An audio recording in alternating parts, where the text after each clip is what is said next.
To get inside his head, we have to start with one of the wildest stories from his youth. A moment that honestly captures his entire philosophy perfectly. The time he got kidnapped by pirates.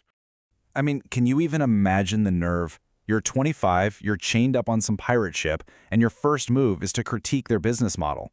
He literally laughs in their faces and tells them to double the ransom. Now, this wasn't just arrogance. No, this was a strategy, right from the very beginning.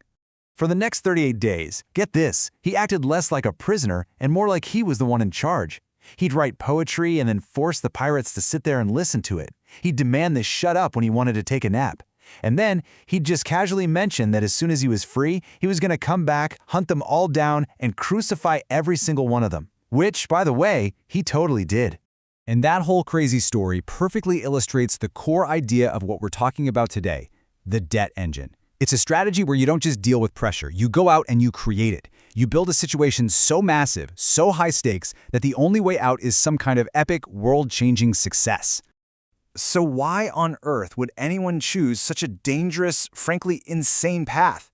Well, to get that, we need to take a look at where Caesar actually came from. See, Caesar was born with one of the most famous family names in all of Rome, but that's pretty much all he had. His family home was described as smelling of old marble and older debt. They were living in the Suburra, which was basically the rough, overcrowded slums of the city. So without any money, without any real influence, that legendary name of his was just noise. So here's the realization he comes to, and it's absolutely crucial. The conventional path was totally closed off to him. He couldn't just slowly work his way up the ladder. He was starting so far behind that his only options were to make a move so ridiculously big it would change the whole game, or just fade away and die in the slums. He chose to go big. And this is what kicks off the next phase of his plan. A phase where he doesn't just accept pressure, he intentionally creates it by firing up that debt engine. His plan was as simple as it was nuts. First, he borrows just catastrophic amounts of money from Rome's wealthiest men, like Marcus Crassus. Then, he uses all that borrowed cash to throw these epic public spectacles, gladiator games, free food, you name it, to get the people to love him. That popularity gets him elected to political office. And then, once he's in power, his creditors are trapped. They have to become his allies, just to protect their own investment. And this is where the pure genius of it comes in. His debt became a kind of political armor. By owing so much money to such powerful people, he basically made his success their problem. They absolutely could not afford for him to fail, because if he went down, he was taking all their fortunes right down with him. He made himself too big to fail. But even that wasn't enough. To truly escape the gravity of that much debt, Caesar needed more than just a political office. He needed an army. And this led to what was maybe his most significant power move ever.